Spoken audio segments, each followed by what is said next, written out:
ఆ పురుగుని చంపడానికి ఆ సైంటిస్టులు క్రియేట్ చేసే ఒక మందు, ఆ మందు ప్రభావము ఆ పురుగుల పైన ఎంత ఉంటుందో తర్వాత మనందరం తింటే దాని ప్రభావం అంతే ఉంటుందండి.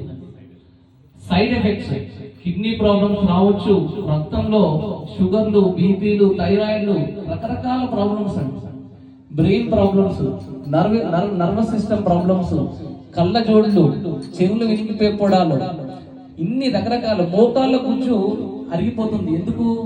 ఎందుకంటే 30 సంవత్సరాల నుంచి మనం మెల్లమెల్లిగా మనము తినే తిండి, తాగే నీరు, పీల్చే గాలి మొత్తం కలుషితం అయిపోయింది.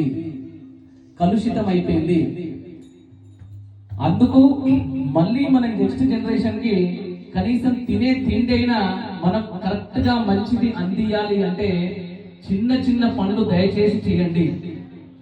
చేతులు జోడించి శ్రీరామదండు తరఫున మీ అందరికీ మీకు విన్నపించుకునేది ఏంటంటే, సూర్య అర్ఘ్యం కనుక మారితే, యాక్చువల్ గా సూర్యుడికి ఇచ్చే అర్ఘ్యము ఆడవాళ్ళు మగవాళ్ళు అందరు ఇవ్వచ్చు అంటే అందరు ఇవ్వచ్చండి.